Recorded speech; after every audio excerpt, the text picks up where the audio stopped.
kalau emisi ini menyebar ke pemukiman di sebelah industri segala macam, maka untuk melihat apakah udara di pemukiman itu masih sehat buat penduduk sekitar, maka pemerintah menetapkan yang disebut dengan baku mutu udara ambien. Ya. Jadi kalau baku mutu emisi adalah berapa maksimum kadar pencemar yang ada di cerobong ini. Cerobong knalpotmu misalnya. Cerobong dari pabrik seperti itu. Tapi untuk kondisi kualitas udara di area pemukiman, itu pemerintah menetapkan yang disebut dengan baku mutu udara ambien. Jangan dibaca ambien ya. Ya, itu ambien. Ya, itu namanya baku mutu lingkungan. Jadi kalau ada satu parameter pencemar di dalam satu kampung di Sarijadi, setelah dites, diuji di laboratorium ternyata melebihi dari baku mutu udara ambien, misalnya parameter karbon monoksida atau parameter sulfur dioksida seperti itu, maka bisa kita katakan bahwa kondisi lingkungan di Sarijadi itu tercemar udaranya. Ya, air limbah yang tadi dari industri, limbah domestik dibuang ke sungai, apakah sungai tersebut masih bagus atau sungai itu tercemar, maka pemerintah menetapkan yang disebut dengan baku mutu air sungai. Ya, tidak serta-merta begitu kamu membuang limbah ke sungai, langsung sungai tercemar, enggak. Ya, apakah kondisi sungai itu parameter-parameternya melebihi batasan atau tidak? Nah, batasannya itulah yang kita sebut dengan baku mutu air sungai. Kalau kita buang ke laut, juga ada namanya baku mutu air laut. Untuk melihat apakah satu perairan laut itu tercemar atau tidak.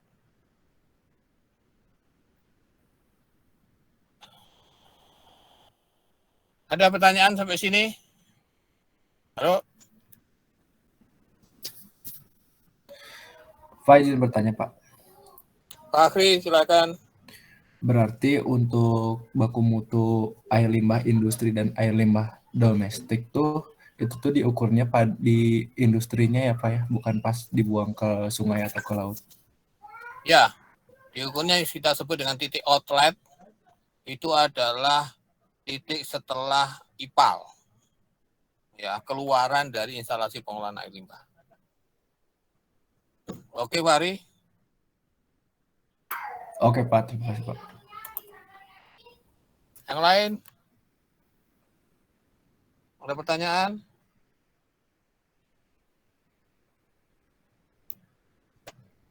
Halo? Oh ya, izin bertanya Pak.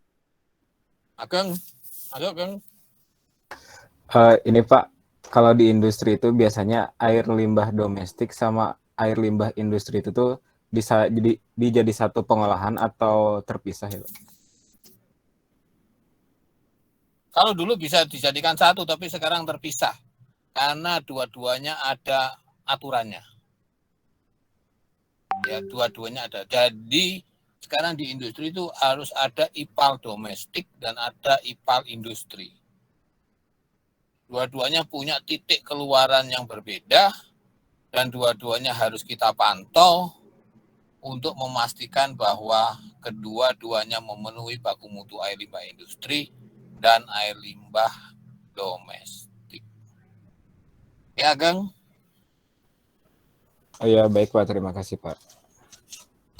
Yang lain ada pertanyaan? Bapak izin bertanya. Revani, silakan.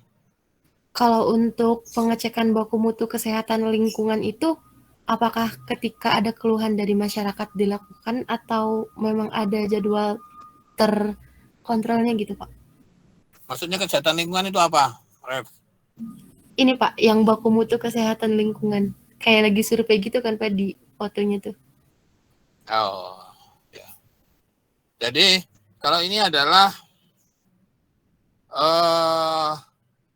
kalau satu industri membuang air limbah atau membuang limbah padat, patut diduga bahwa itu akan mencemari air tanah. Patut diduga ya. Ya, kita tidak memvonis apa, tapi patut diduga itu akan mencemari air tanah. Oleh karena itu, pemerintah juga mengatur standar ya kesehatan lingkungan, dalam hal ini adalah untuk kualitas air tanah. Kualitas air tanah itu, misalnya air tanah di tempat kamu di Bandung, kamu tinggal di mana, Revani? Kosannya di Cibaruga, Pak. Maksudnya tempat tinggalmu di mana? Di Kuningan. Oh, Kuningan. Di Cibaruga itu kamu minum pakai apa?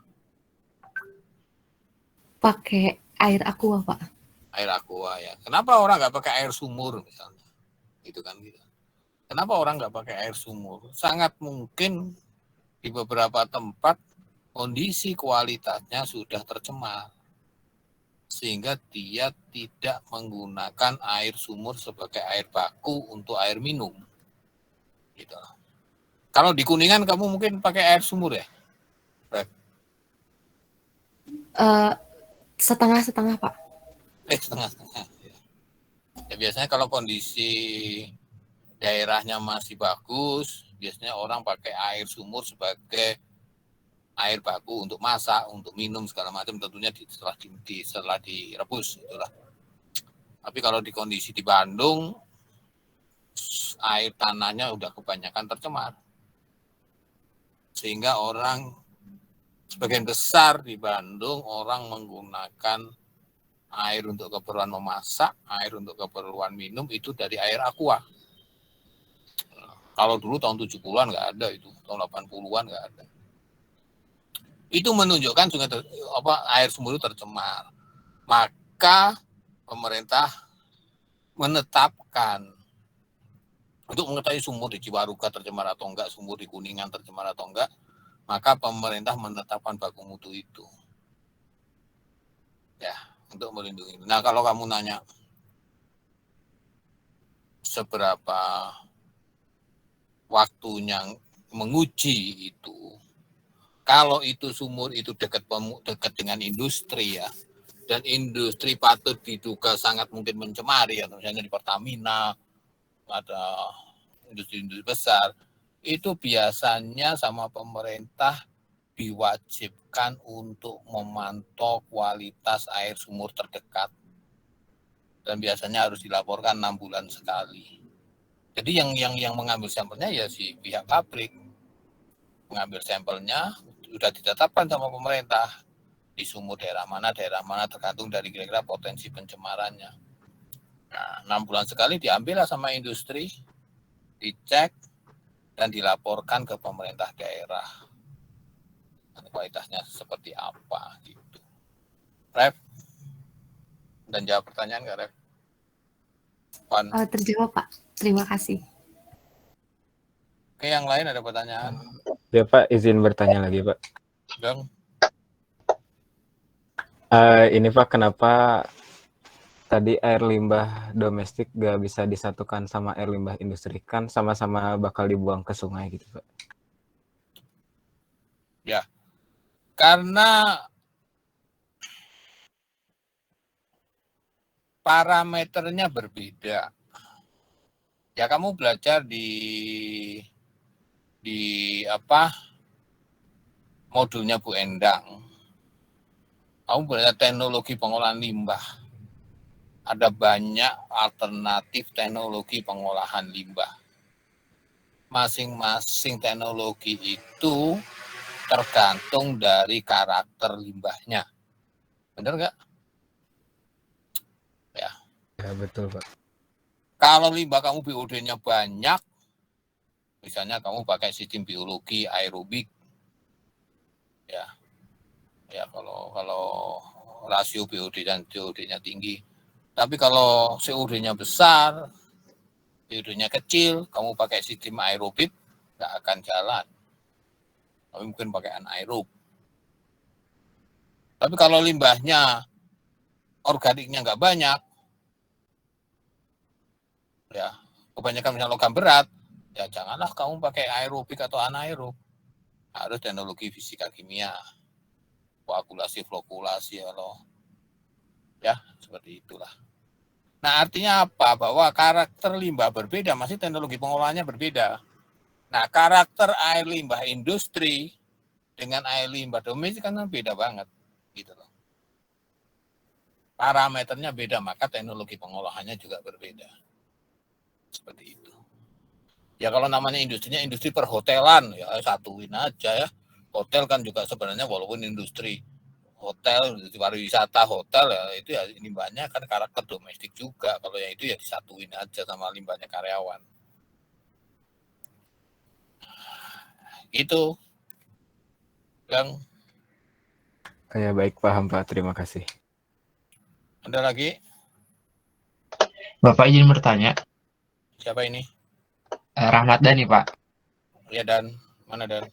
Mau nanya Pak, kalau kasusnya dalam lumpur lapindo itu apakah sudah melebihi batas daya tampung lingkungan sama baku mutu kesehatan nggak Pak? Ya, lumpur lapindo ya. Jadi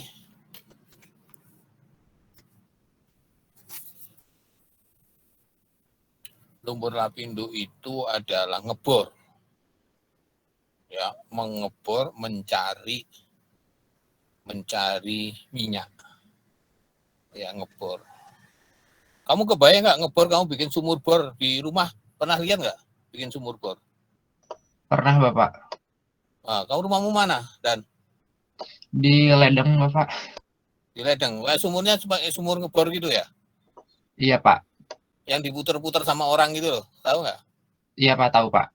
Nah, Cara buatnya kan Pak dari yang tanah yang datar jadi sumur. gitu kan terus dikasih pipa gitu kan ya. Pipa Iya Pak. gasing. Ya, ngebor minyak ya kayak gitu prinsipnya. Ya, tapi kalau kamu ngebor air tanah paling jauh juga 50 meter, 60 meter. Tapi kalau minyak 1000 meter. Tapi prinsipnya seperti itu, ada lumpur yang keluar. Kamu kalau pernah lihat kan ada tanah yang keluar berupa lumpur kan? Iya Bapak. Ya, ada tanah yang keluar berupa lumpur. Kalau ngebor tanah biasa, itu cuma dikasih air supaya lunak, terus tanahnya keluar dalam bentuk lumpur, sehingga terciptalah lubang. Nah, tapi kalau ngebor minyak, karena tekanan kedalamannya tinggi, maka tekanannya tinggi, yang kita sebut dengan tekanan hidrostatis. Semakin dalam makin tinggi. Kalau kamu ngebor cuma kedalaman 50 meter nggak begitu kerasa. Kalau udah di bawah 200 meter kerasa. Nah, oleh karena itu biasanya untuk mengimbangi tekanan ya back pressure dari dalam, maka dikasih bahan kimia lumpur, mat istilahnya, MUD ya, mat lumpur, bentonite ya, biasanya bentonite dengan campuran macam-macam. Itu adalah lumpur untuk memproses pengeboran itu. Bukan lumpur tanah itu ya, tapi bahan kimia yang dilarutkan jadi lumpur berat dengan berat jenisnya tinggi, ditaruh di sumur itu. Setiap kedalaman karena tekanannya tinggi, supaya tekanannya nggak balik, istilahnya adalah terjadi blowout kalau di perminyakan blowout, ada tekanan tinggi yang ke atas itu. Nah itu dikasihlah lumpur-lumpur itu, lumpur bahan kimia itu. Ya, nah lumpur-lumpur itu nanti juga keluar lagi gitu loh, bersamaan dengan tanah. Nah kalau di Pertamina atau di yang lain, lumpur-lumpur hasil pengeboran itu sebagian besar digolongkan sebagai limbah B3. Ya karena banyak chemical berbahaya, banyak solvent yang berbahaya, gitulah. Ya biasanya ini untuk kondisi normal ya, normal operation seperti itu. Nah, yang kalau kita bicara lumpur lapindo itu bukan normal operation itu adalah kedaruratan, itu adalah bencana. Kalau namanya bencana sudah agak sulit ditetapkan ini limbahnya, aturan-aturannya itu nggak sulit. Harus ngolah limbah lumpur segitu banyak. Kamu kalau lihat pernah lihat lumpur lapindo seperti danau itu ya susah. Akhirnya tindakan yang paling aman adalah cuma mengisolasi.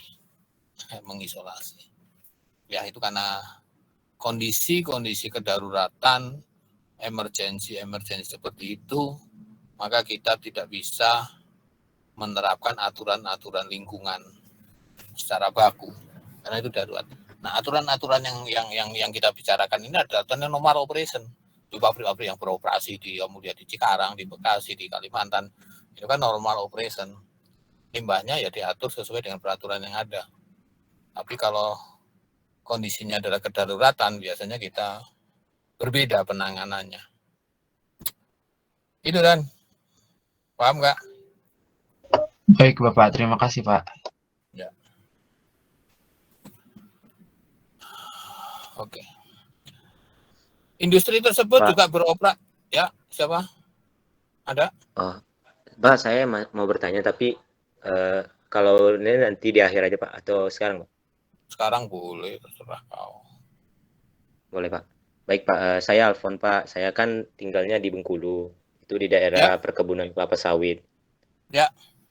Nah, itu kan kalau limbah dari pestisida dari perkebunan masyarakat situ, itu maksudnya diaturnya baku mutu air limbah industri atau domestik Pak? Soalnya kan pemilik perkebunan itu bisa swasta, perseorangan, atau yang perusahaan gitu Pak.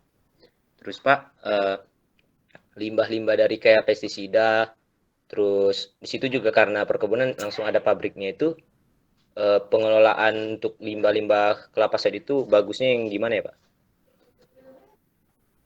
Ya, makasih ya. Jadi kalau kita bicara kelapa sawit, kita bicara perkebunan dan kita bicara PKS ya. Pabrik kelapa sawit. Ya. Ada perkebunan, ada PKS. Ya.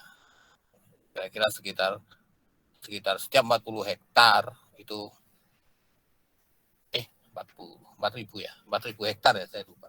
Itu harus ada pabriknya, pabrik kelapa sawitnya. Nah, untuk kegiatan perkebunannya, itu hampir dikatakan kita tidak mengatur tentang air limbahnya. Ya karena relatif nggak ada air limbahnya. Namanya juga perkebunan. Sama dengan sawah gitulah ya. Coba kan ada pestisida ya, pestisida nyerap aja ke dalam tanah. Waktu disiram-siram itu. Kemungkinan meluber ke sungai ya iyalah, tapi kan itu kondisi paling untuk hujan paling maksimum. Kalau orang memupuk itu kan pasti masuknya ke dalam tanah untuk akar-akarnya itu. Jadi kalau terkait air limbah ya, untuk aktivitas perkebunan itu tidak diatur. Karena dianggap kegiatan perkebunan kelapa sawit tidak menghasilkan air limbah yang signifikan. Ya seperti juga perkebunan tebu di Cirebon, di Jatiwangi, perkebunan karet, itu nggak ada mengatur air limbahnya. Tapi kalau pabrik kelapa sawit, nah itu ada air limbahnya. Air limbahnya pekat. Ya, kalau kamu pernah masuk ke dalam air limbahnya pekat. Ya. Nah, yang perlu kita pahami pertama adalah air limbah kelapa sawit itu pekat sekali dan semuanya hampir semuanya dominan ada organik. Tinggi 40.000 ppm, 50.000 ppm. Tinggi sekali. Kalau tekstil yang diajarin Bu Endang, kamu industri kertas, industri apa paling BOD-nya 400 sampai 1.000 gitu ya, paling juga. Tapi kalau kelapa sawit tinggi sekali. Pabrik kelapa sawit 40.000. Nah, seperti yang pernah diajarkan Bu Endang bahwa kalau organik ya di bawah 4.000 itu kita pakai aerobic treatment, di atas itu pakai anaerobic treatment gitu ya. Beberapa pabrik kelapa sawit mengolah itu dengan proses anaerobic treatment. Anaerobic treatment itu kan kamu tahu ya. Anaerobic treatment itu sebenarnya mengolah organik rantai panjang menjadi rantai pendek. Terus degradasi itu keluar juga metan ya. orang mengenal dengan gas biogas, itu metan. Saya sudah pernah ke pabrik kelapa sawit yang di Sampit di Kalimantan itu, yang punyanya orang Malaysia. Limbahnya diolah, air limbah kelapa sawit diolah di proses anaerobic treatment ya awalnya. Baru setelah itu proses aerobic treatment. Nah, itu biogasnya itu mampu digunakan untuk pembangkit listrik sampai 2 megawatt. Besar itu 2 megawatt. Ya, kalau kamu listrik kamu di rumah 1000 watt, 2 megawatt itu berarti bisa melayani berapa? 2000 kepala keluarga. Bayangannya seperti itulah. 2 megawatt. Itu listrik yang dihasilkan dari bahan bakar biogas dari pengolahan limbah. Ya. Nah, setelah itu prosesnya aerobik dan banyak kelapa sawit PKS ya di daerah-daerah kemudian di Sumatera segala macam, air limbahnya setelah terolah itu digunakan untuk menyiram perkebunan kelapa sawit itu sendiri. Karena itu organik, gak masalah, itu organik, itu pupuk juga. Jadi di KLH itu ada skenario pembuangan air limbah untuk aplikasi ke tanah. Ya, itu untuk pembuangan aplikasi ke tanah itu dijadikan pupuk. Karena itu organik biasa, itu dijadikan pupuk, itu nggak ada masalah. Itu studi-studi sudah menunjukkan itu bermanfaat. Tapi tetap kita biasanya disuruh memantau kualitas air sumur. Jangan-jangan kalau penyiramannya nggak bagus, nggak rata, hanya tempat-tempat tertentu, itu nanti akan meresap sampai ke lapisan air tanah dan mencemari air tanah. Jadi ada pengendaliannya. Jadi pabrik kelapa sawit itu harus diminta membuat sumur pantau di beberapa lokasi untuk memastikan bahwa kegiatan pembuangan air limbah untuk aplikasi ke tanah, untuk penyiraman perkebunan itu tidak sampai mengkontaminasi lapisan air tanah. Gitu. Alfon, paham nggak, Won? Paham, Pak.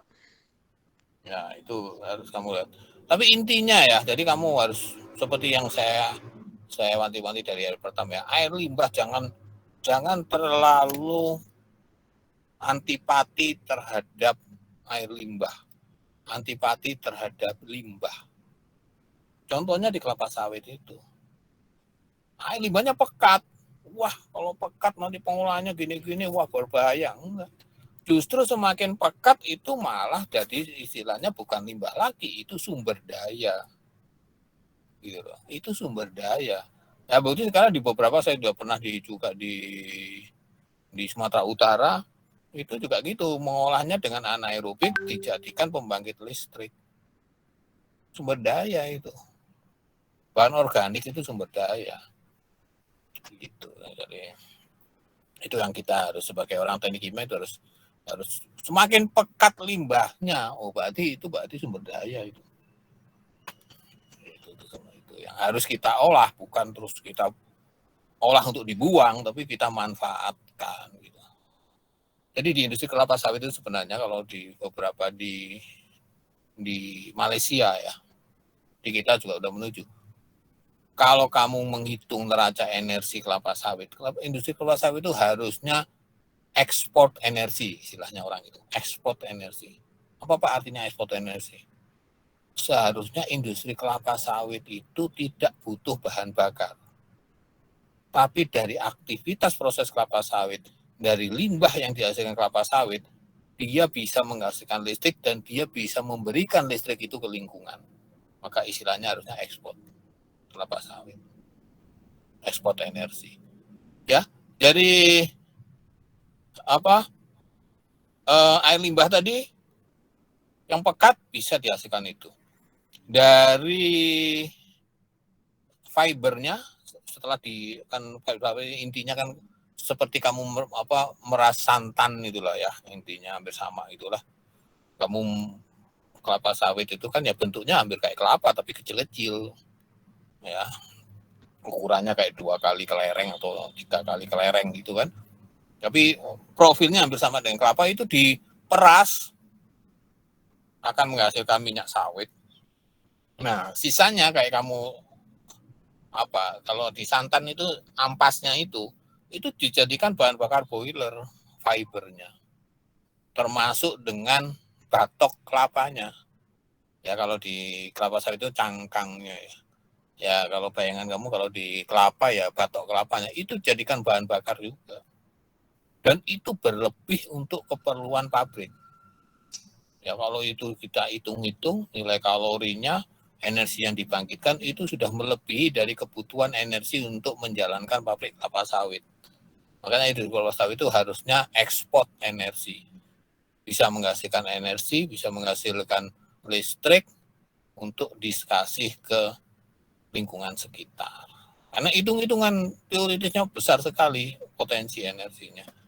Dari tandan kosong, ya, dari cangkang, dari fiber, ya, atau seratnya, atau terus dari air limbahnya, semuanya mengandung energi yang cukup besar. Itu Alfon.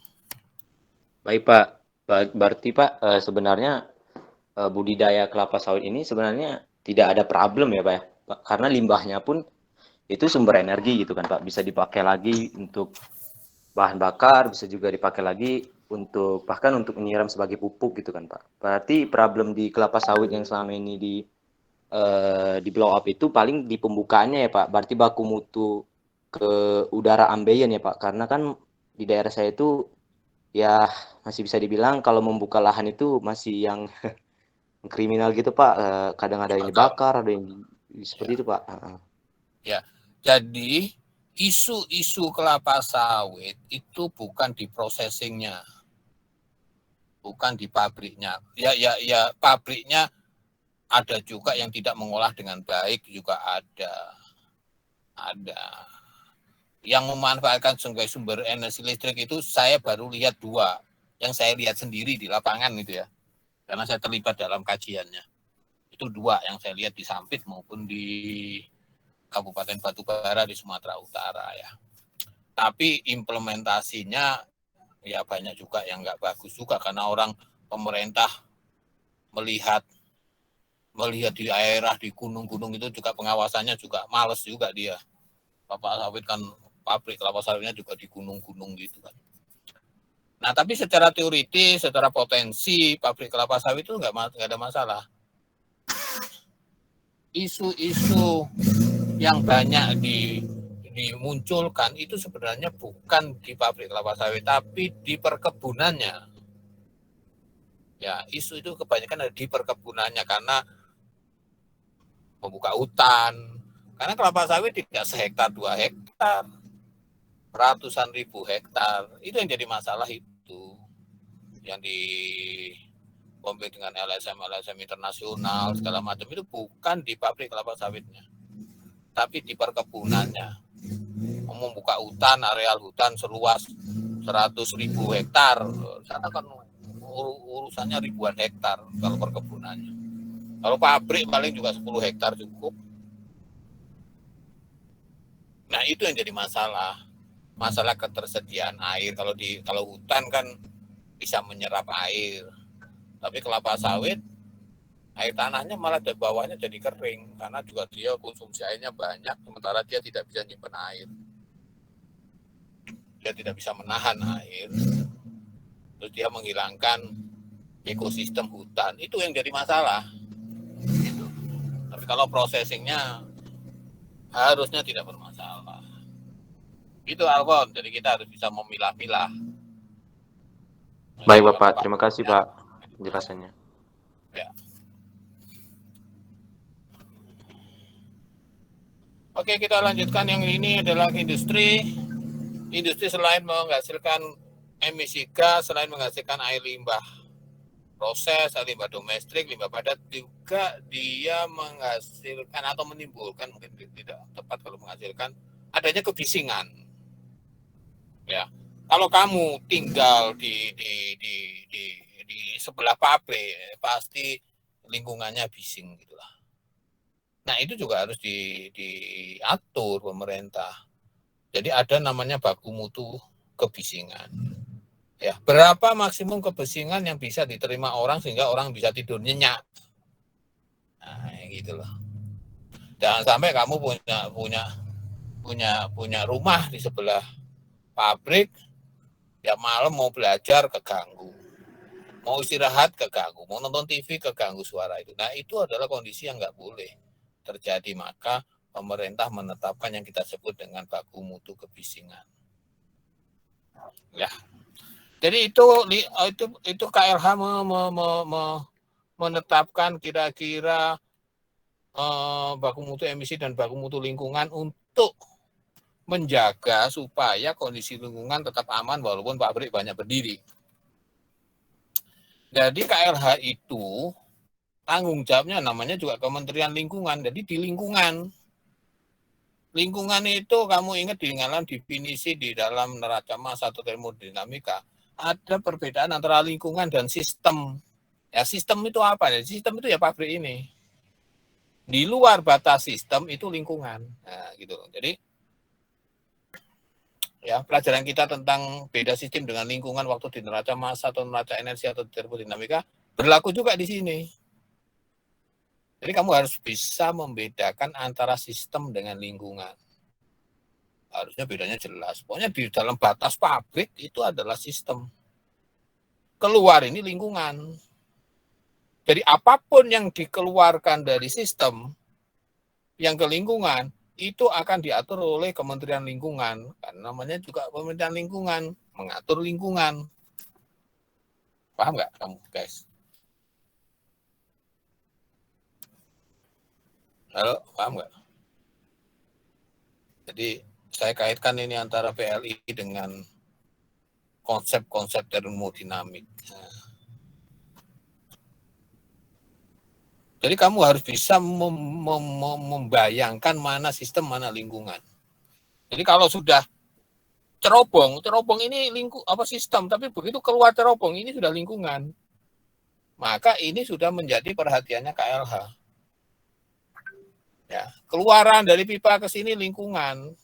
Ini lingkungan, keluar dari batas temboknya pabrik lingkungan, itu sudah jadi batasannya KLH. Tidak boleh sembarangan, karena kondisi lingkungan yang mengawasi adalah Kementerian Lingkungan Hidup, namanya juga kondisi lingkungan. Paham, guys? Ada pertanyaan? Nah, di dalam sistem atau dalam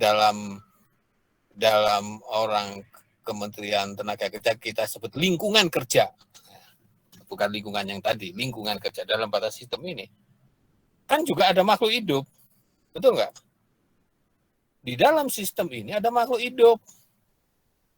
Nah, kalau nggak ada makhluk hidup, siapa yang jalanin pabrik? Ya ada orang juga di sini loh. Tentunya orang di situ harus juga dijaga kesehatannya, sehingga kondisi lingkungan kerja, istilahnya lingkungan kerja, lingkungan yang ada di dalam sistem, ini juga harus diatur. Tapi kondisi lingkungan kerja itu yang ngatur bukan KLH, karena KLH urusannya adalah di luar. Ya, secara ekstrem KLH bilang, di dalam pabrik mau ada buaya mati, mau ada orang mati, nggak ada masalah. Kalau orang KLH. Yang penting keluar dari batas pabrik, keluar dari pagar, keluar dari cerobong, semuanya aman. Itu KLH. Nah, kalau yang di dalam, yang ngurus, itu namanya Kementerian Tenaga Kerja. Kementerian Tenaga Kerja, seperti kamu nanti kerja di industri, kesehatan di lingkungan kerja kamu, dipantau oleh Kementerian Tenaga Kerja, bukan oleh Kementerian Lingkungan Hidup.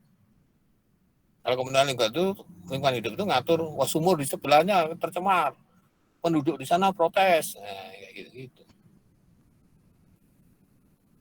Nah, di sini ada lingkungan kerja, ada orang yang di sini, maka ditetapkan juga ada udara di situ. Masa nggak mungkin ada udara, kan? Orang juga bernafas di ruang boiler, di kantor, di ruang produksi, di gudang, orang juga bernafas di situ. maka kondisi kualitas udara di ruang kerja itu juga harus diatur. Tapi yang ngatur bukan Kementerian Tenaga Kerja, yang ngatur bukan Kementerian Lingkungan Hidup, tapi adalah Kementerian Tenaga Kerja. Karena Menaker bertanggung jawab terhadap kesehatan pekerja. Nah, jadi udah dibagi-bagi ini dari sononya dari dulu antara Kementerian Lingkungan Hidup dan Kementerian Tenaga Kerja. Jadi kamu bisa memilah-milah mana bagiannya Kementerian Lingkungan, mana bagiannya Kementerian Tenaga Kerja, seperti itu. Kementerian Tenaga Kerja juga bertanggung jawab terhadap kondisi kualitas udara di dalam. Maka dia menetapkan juga namanya, tapi bukan baku mutu, namanya adalah NAB. Nilai ambang batas bahan kimia di ruang kerja. Berapa maksimum debu yang boleh ada di ruang kerja? Berapa maksimum gas CO2 yang boleh ada di ruang kerja? Termasuk juga menetapkan nilai ambang batas kebisingan. Berapa kebisingan yang boleh ada di ruang kerja? Tapi kalau di pemukiman, berapa kebisingan, berapa SO2 di udara ambien, ini yang ngatur baku mutu kualitas udara ambien atau baku mutu kebisingan. Yang ngatur pemerintahnya adalah Kementerian Lingkungan Hidup. Tapi kalau di dalam batas ini, yang ngatur adalah Kementerian Tenaga Kerja. Dia juga mengatur juga kondisi kualitas udara. Tapi istilahnya bukan baku mutu udara ambien, tapi nilai ambang batas bahan kimia di ruang kerja. Jadi kalau kamu misalnya sampling, mengukur kualitas udara di dalam ruang produksi, kamu minta orang laboratorium untuk tolong disampling kualitas udaranya di ruang gudang. Setelah dapat datanya, ini sekian, untuk mengetahui itu aman atau tidak, jangan dibandingkan dengan baku mutu udara ambien. Tapi kamu bandingkannya harus dengan nilai ambang batas bahan kimia di ruang kerja. Itu, paham nggak? Ya, kamu harus bisa membedakan itu, karena banyak orang yang salah memahami peraturan ini. Kita bicara ngomong global dulu aja ini, baru nanti ngomong detail. Guys, halo, paham nggak? Mana yang lain ini? Paham, Pak. Paham, Pak. Ada pertanyaan?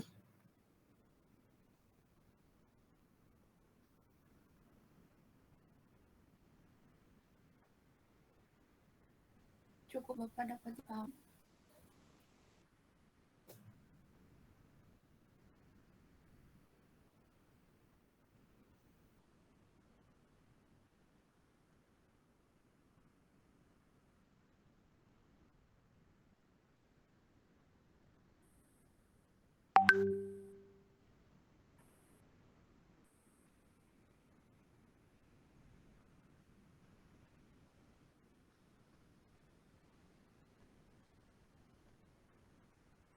Oke, paham nggak?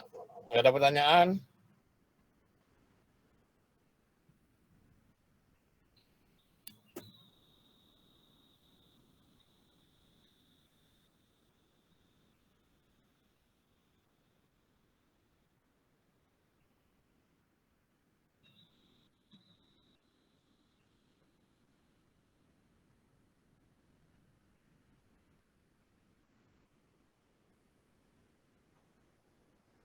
Halo, kok sepi-sepi aja nih?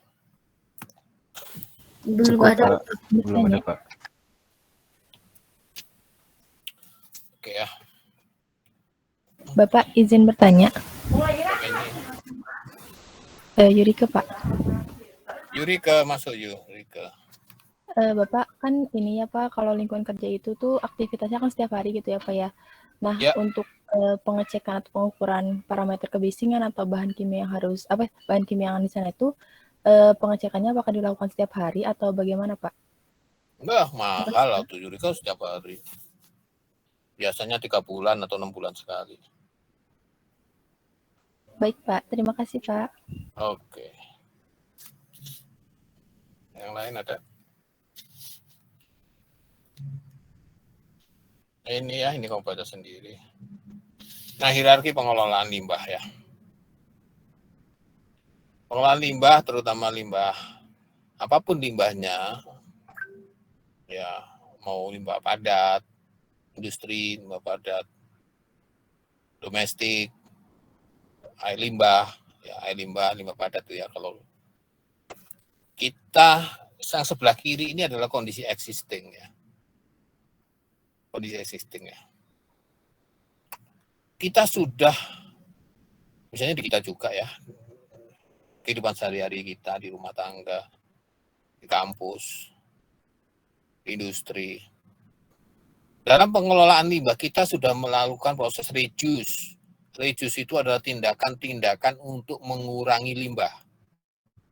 Ya, mengurangi bangkitnya limbah. Kalau kamu bawa apa itu? Yang suka untuk minum, apa yang kalau ke kampus tumbler gitu ya. Nah, kamu berarti tidak membeli air minum kemasan. Kalau bawa itu, berarti kamu udah berkontribusi menurunkan plastik. Nah, itu adalah tindakan-tindakan reduce, tindakan mengurangi limbah. Ya. Semaksimal mungkin kita kurangi limbah itu. Ya, apapun banyaklah cara-cara untuk mengurangi limbah. Misalnya ya yang gampang, kamu kertas ngeprint lembar nanti belakangnya dibuat catatan, itu juga mengurangi limbah, ya kan? Kalau bolak-balik dan segala macam itu mengurangi limbah. Kita sudah melakukan itu reduce. Itu adalah hierarki pertama yang seharusnya dikembangkan ya. Bagaimana kita semaksimal mungkin mereduce, semaksimal mungkin mengurangi limbah. Mengurangi bangkitnya limbah maksudnya. Bukan limbah sudah ada terus dikurangi, bukan. Tapi satu tindakan untuk mengurangi terjadinya limbah. Ya, seperti kamu membawa tumbler untuk kemana-mana sehingga kamu tidak beli air kemasan, akhirnya tidak ada limbah plastik. Gitu lah. Ya, itu hierarki pertama. Ya, yang diprioritaskan ya, paling atas prioritas yang harusnya kita semuanya melakukan. Yang kedua adalah reuse. Reuse artinya kalau limbah itu memang harus terjadi, ya biasa bagaimana kita reuse kan, ya, kita gunakan lagi, ya kita gunakan. Misalnya, waduh Pak terpaksa saya belanja pakai tas kresek, ya plastik gitu ya. Nah tapi yang diharapkan kita reuse, reuse-nya apa? Ya kertas plastik itu kita gunakan lagi untuk keperluan kedua, keperluan ketiga gitu. Nah, sampai kita belanja di supermarket ada kertas kresek, begitu selesai di rumah kertas kita buang, itu jadi limbah. Kan reduce-nya, menguranginya adalah misalnya kalau dalam aspek belanja adalah kamu membawa kantong belanjaan sendiri, berarti itu reduce. Ya. Sama sekali nggak keluar limbah. Tapi ada suatu kondisi, oh saya lupa Pak bawa kantong belanjaan, akhirnya udahlah di supermarket pakai plastik. Berarti keluar limbah itu.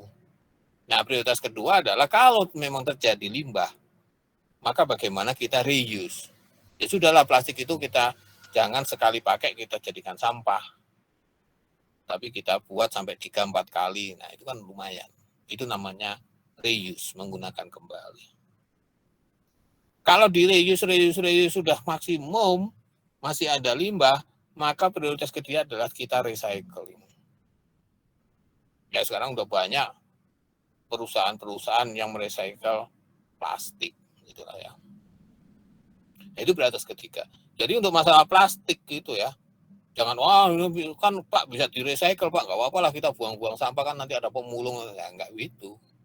Prioritas pertama adalah reduce, kita kurangi bagaimana pola kehidupan kita, kebiasaan kita untuk mengurangi kita menggunakan plastik sehingga bangkitannya kecil. Tapi kalau sudah ada, sudah terjadi, seperti tadi saya contohkan kita belanja, ya itu kita manfaatkan lagi, kita reuse lagi, kita gunakan kembali beberapa kali. Ya. Jadi umur pakainya itu jangan cuma nyawanya plastik jangan cuma sekali gitu loh ya. Ya, kamu dari supermarket, kamu beli Indomie, nah habis itu plastiknya terus dibuang, itu kan nyawanya dia sekali. Tapi plastik itu terus kamu gunakan untuk apa, bisa 3-4 kali, itu kan akan juga membantu lingkungannya. Itu reuse. Kalau sudah reuse sudah maksimum, ya kita recycle. Waduh Pak, ternyata plastiknya sudah jelek, nggak bisa kita gunakan ulang, bla bla bla, terkontaminasi, kotor dan segala macam. Maka prioritas ketiga yang diinginkan adalah recycling. Balik ke pabrik, dijadikan bahan baku,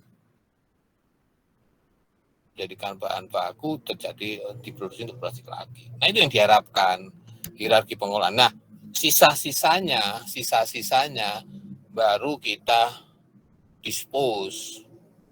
Ya kalau air limbah kita dispose ke sungai, kalau sampah kita dispose ke TPA, tempat pembuangan akhir sampah. Kamu udah pernah lihat TPA nggak? Ada yang pernah lihat TPA nggak? Guys, siapa pernah lihat TPA sampah? Lihat di TV, Pak. Aduh, lihat di TV. Kamu harusnya. Di Bandung TPA sampah di mana ya? Ada yang tahu nggak? Kalau kamu buang sampah di Ciwaruga itu, kira-kira kamu harusnya memikirkan sampah yang saya buang ini, dia itu perjalanan akhirnya di mana sih? Gitu. Kamu kepikiran nggak itu?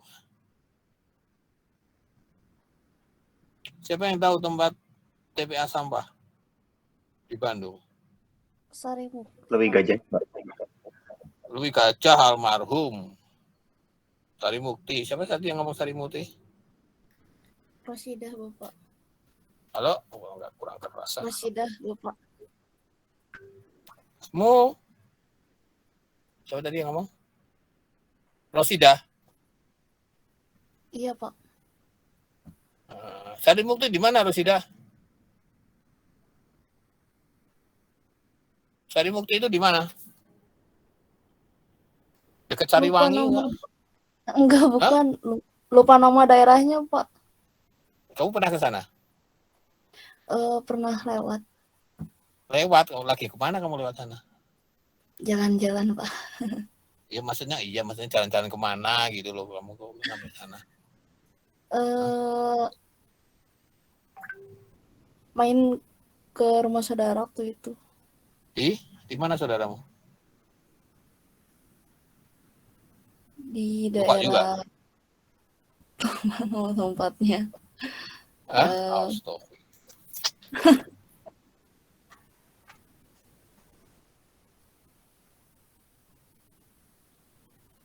Siapa yang tahu Sari Mukti di mana?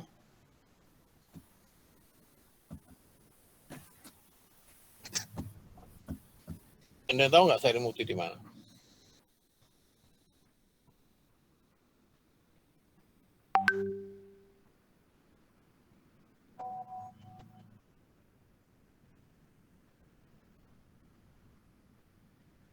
Bapak, kalau di dekat rumah saya mah di Arjasari, Pak.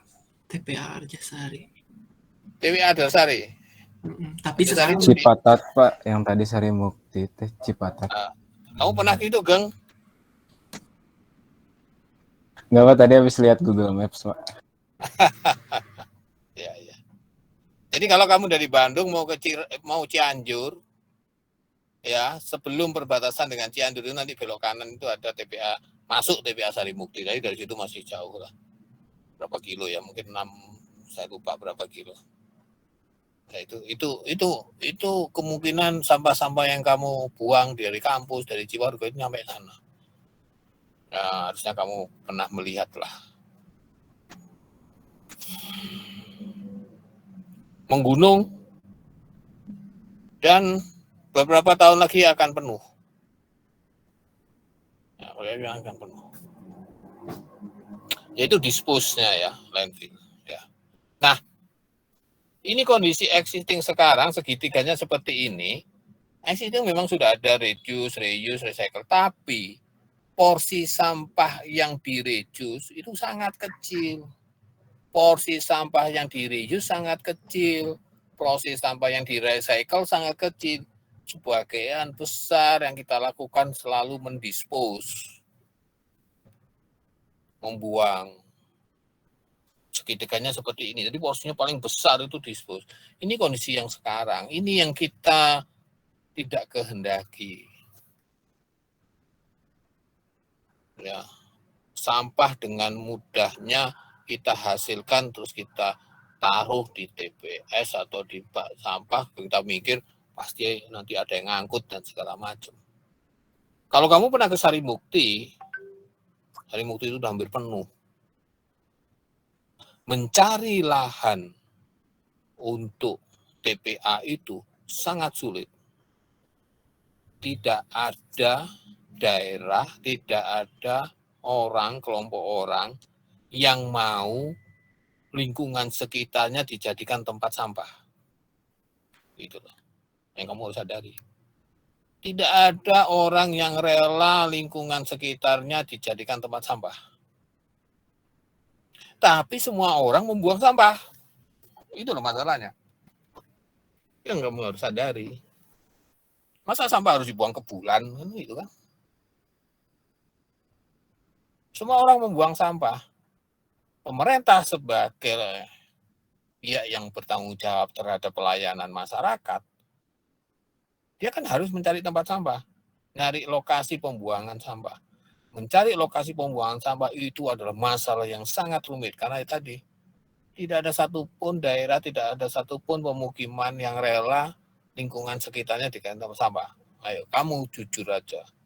Kalau kamu di rumah, ada lokasi di rumah, kalau sebelah rumah jarak 100 meter dari rumah ada tempat pembuangan sampah, pasti kamu protes. Semua orang kayak gitu. Semua orang nggak setuju. Tetapi tanpa disadari, kita yang berkontribusi, kita membuang sampah terus. Gitu loh. Ini yang harus kita sadari. Ini adalah problem. Apa yang terjadi ya? Suara saya kedengeran kan? Terdengar, Pak. Ada Pak, dengar Pak. Ya. Nah, oleh karena itu pemerintah secara jangka panjang ingin membalikkan segitiga ini menjadi yang kanan ini. Ya. Bagaimana program reduce itu kita harusnya maksimal. Kita maksimalkan, bukan kita yang paling minimal. Harus kita maksimalkan, kita reduce. Bagaimana caranya tindakan kita, perilaku kita, gaya hidup kita tidak menghasilkan sampah. Gitu. Salah satu sampah atau limbah yang sekarang jadi masalah besar itu adalah electronic waste. Kamu punya HP berapa? Berapa kali kamu ganti HP? Kamu nggak berpikiran HP kamu yang bekas-bekas itu kemana? Electronic waste itu jadi masalah besar. Itu yang kamu harus sadari. Gaya hidup kita itu sangat bertentangan dengan prinsip-prinsip kelestarian lingkungan hidup. Itu harus kita sadari. Ya. Karena itu kita harus dari awal bagaimana kita reduce semaksimal mungkin. Ya. Segitiganya kita balik. Ya, langkah-langkah ini sudah kita lakukan. Cuma porsinya reduce kecil, sebagian besar dispose, sebagian besar ditimbun di landfill. Ya.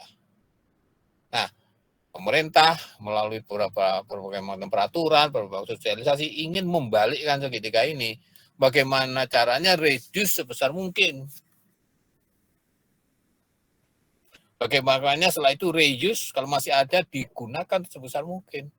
Bagaimana caranya recycle sebesar mungkin. Sehingga nanti limbah yang harus didispose ke landfill, sampah atau misalnya air limbah, itu menjadi sedikit. Sehingga umur TPA, tempat pembuangan sampah itu menjadi lama gitu, karena yang dibuang sedikit. Enggak seperti Sarimukti. Sarimukti 10 tahun penuh, nanti dulu itu Lewi Gajah.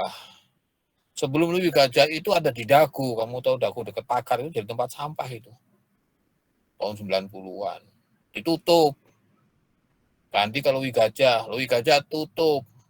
Ada yang meledak segala macam, ada yang meninggal berapa orang dulu. Akhirnya Sarimukti sudah mau tutup. Mungkin 3 tahunan ini udah penuh tutup. begitu. Jadi kita sebagai orang pribadi punya kontribusi terhadap itu. Makanya pemerintah bagaimana kita melalui berbagai macam cara kita harus mengurangi terjadinya sampah. Kalau masih ada sampah, bagaimana kita gunakan kembali sampah itu. Kalau masih ada, bagaimana kita recycle itu. Baru sedikit yang kita dispose. Sehingga kalau sedikit yang kita dispose ke TPA, kita buang ke TPA, maka umur TPA menjadi panjang gitu. Mungkin bisa 3 kali lipat dari sekarang. Ya.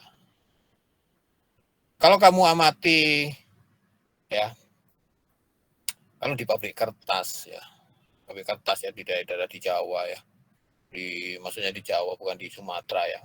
Pabrik kertas itu bahan bakunya ada pulp yang dari Sumatera dan ada waste paper,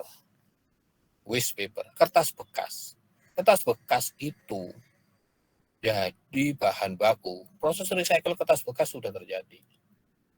Jadi bahan baku. Saya pernah ke beberapa pabrik kertas. Mau zaman dulu saya kerja prakteknya di pabrik kertas. Saya lihat di gudang, hal yang menarik adalah seperti juga di Serang ada pabrik kertasnya punya Sinarmas Group itu besar. Waste paper itu kita impor, ya. Sampah kertas itu kita impor. Kalau orang protes demo, apa semuanya impor di Cina, pacul impor, ini impor, masih mending lah. Kita itu limbah aja impor, ya, sampah aja impor. Ini kan yang kamu harus tahu. Kertas bekas itu impor. Jadi pabrik kertas di daerah Kerawang, Indodeli, di daerah Bogor, yang industri kertas ya, paper industri ya, itu mungkin sampai 30-40% kertas bekasnya impor. Nah itu kan kebangetan kan negara kita. Limbah aja impor. Nah, kalau impor HP, impor TV, impor mobil masih mending. Limbah aja lo impor. Ini kamu harus paham. Saya telusuri bla bla bla. Memang ada beberapa yang punya.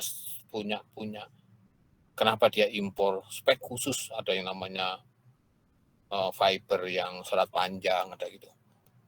Sehingga dia harus impor dari negara-negara subtropis karena di sana papernya seratnya panjang. Tapi sebagian besar kalau saya amati di beberapa kertas, kenapa nggak beli kertas ya? Ya memang ada, kalau kamu lihat di jalan-jalan ada truk membawa sampah-sampah karton terus bekas yang masuk ke pabrik ada. Tapi suplai kertas bekas dari dalam negeri untuk mensuplai ke pabrik itu tidak mencukupi kebutuhan pabrik. Nah, ini juga sebenarnya peluang bisnis ini kalau kamu mau wirausaha ngumpulin kertas masuk pabrik. Pabrik itu kekurangan suplai kertas bekas yang terjamin dari sisi kualitas maupun kontinuitas. Nah ya. Kadang-kadang ngirim 1 truk, nanti seminggu lagi nggak ngirim ya, pabrik ya nggak mau gitu. Masa pabrik harus berhenti beroperasi. Ya, itu permasalahan yang harus kita pahami. Kenapa kita tidak bisa menyediakan bahan baku kertas bekas ke industri? Sebagian besar karena apa? Karena kita dalam menghasilkan limbah, kita tidak melakukan dari sumbernya, dari rumah tangga, kita tidak memilah-milah. Tidak ada pemilahan sampah, sehingga kertas yang kita buang sebagai limbah semua kecampur kuah padang, kecampur bumbu sate, kecampur ini, sehingga nggak bisa. Tapi kalau dari awal, dari sumbernya, dari masing-masing rumah tangga kita mulai memilah-milah, ini sampah plastik, ini kertas apa-apa, nah itu mungkin akan banyak yang bisa di-recycling. Ini permasalahan di kita. Ada parameter yang kita sebut dengan recycling rate. Sampah kertas kita, recycling rate itu kecil, kurang dari 30%-an. Di Jepang itu kertas hampir 70% recyclingnya. Jadi yang balik lagi ke industri itu udah besar, kita kecil. Namun kalau kamu ingin melihat itu banyak recycling rate dari limbah apa besi, recycling rate dari gelas, recycling rate dari apa itu di kita kecil-kecil. Tapi kayak di Jepang, di negara maju tuh udah besar recycling rate-nya. Jadi yang dibuang ke dispos itu kecil. Jadi diputar di Cina itu hampir semua limbah dijadikan sumber daya, bahan baku. Ya, itu yang kita hadapi saat ini. Paham nggak, guys? Kalau Paham, Pak. Ya kita semua punya kontribusi itu. Jadi kita jangan melihat seperti apa ya, kuman di seberang tampak tapi gajah di pelupuk mata tidak tampak. Kita melihat wah itu pencemaran apa-apa gitu ya. Kalau kita lihat sehari-hari kita punya kontribusi. Ya kamu lihat di kos-kosan, kamu lihat di rumah sampah sampai mana. Kamu lihat di rumah air limbah saya sampai mana. Mohon maaf misalnya BAB saya kemana. Itu kamu harus sadari. Itu ada kontribusi dari banyak orang. Yang kemarin saya bilang bahwa Saguling adalah septic tank terbesar di dunia. Nah, itu fakta. Ya. Oke. Jadi saya mengutip dari Profesor Viswanathan. Itu adalah dosen teknik lingkungan di Asian Institute di Bangkok. Everything is recyclable. Semua itu bisa direcycle. Kecuali waktu. Dia bilang gitu ya. It is time to act now. Nah, itu yang dia lakukan. Masing-masing dari kita punya kontribusi. Masing-masing dari kita bisa berkontribusi terhadap kelestarian alam. Jangan sampai nanti 50 tahun lagi ada monumen landfill di Ciwaruga. Seperti ini. Ya, gara-gara kita membuang sampah, terus guru menceritakan 50 tahun dulu ada orang buang sampah sampai kayak gini. Wah, itu. Ya. Itu yang jadi kita punya kontribusi walaupun kecil. Tapi kalau semua melakukan itu akan sangat besar. Ya, hal pertama yang kamu itu tadi ya, reduce. Bagaimana kita mengurangi sampah. Contoh misalnya. Biasanya kalau kamu di kos-kosan dulu ya, pulang dari kampus, beli masakan Padang, beli nasi, beli kuah, segala macam. Hampir pasti beli sambal segala macam. Kuah Padang yang kamu beli hampir pasti tidak habis. Betul nggak? Kalau beli untuk dimakan di rumah itu kan terus dibungkus-bungkus. Ada kuahnya, ada sambalnya. Hampir pasti itu nggak habis. Sambalnya nggak habis. Kemana itu? Ya buang. Pas nyuci piring itu dibuang. Kalau kamu coba menghitung kuah Padang, sambal, berapa BOD-nya, itu tinggi sekali. Itu tinggi sekali. Kamu makan nggak habis, misalnya yang perempuan ini juga makan nggak habis itu. Jadi salah satu saran saya, apa tindakan-tindakan kecil yang berdampak besar itu adalah mulai sekarang habiskan makanan saudara. Saudara ambil nasi, saudara ambil kuah, saudara ambil sambal, harus dihabiskan. Itu kalau kita menghabiskan makanan kita, itu kita akan mengurangi limbah secara signifikan. Beli makanan yang itu yang pakai kuah-kuah, ya minta Pak kuahnya jangan banyak-banyak. Misalnya ke pedagang yang dibungkus itu jangan banyak-banyak. Kamu usahakan memikirkan kira-kira saya kuah segitu habis enggak gitu. Ya, beli soto, kuahnya banyak terus dibuang, itu limbahnya besar sekali. Jadi kalau setiap orang sudah mulai berusaha menghabiskan makanan yang dia beli, saya hampir yakin itu kualitas lingkungan akan mulai bagus. Itu ada program pertama, Reduce. Yang di agama kan kita diajarin gitu ya. Katanya barokah itu ada di suapan terakhir. Nah, seperti itulah ya. Makanya kita harus mengambil makanan secukupnya, terus kita habisin sampai bersih. Itu akan sangat mengurangi limbah. Itu kontribusi-kontribusi dari kita sebagai semua warga negara supaya kasus-kasus pencemaran ini berangsur-angsur menurun. Ya. Saya ngasih sosialisasi pencegahan ke kamu nanti ke siapa, mungkin ke anakmu dan segala macam. Mungkin komunitas akan terbangun dengan baik gitu. Ya, kadang-kadang kita tidak perlu memikirkan sesuatu yang teknologi tinggi, tapi mengubah perilaku itu sangat banyak pengaruh signifikannya ke lingkungan. Oke guys, ada pertanyaan sampai sini? Paham apa yang saya omongkan? Saya harapkan kuliah ini bisa mengilhami, bisa menjadi renungan kamu dalam kehidupan sehari-hari. Oke, ada pertanyaan sampai sini? Silakan.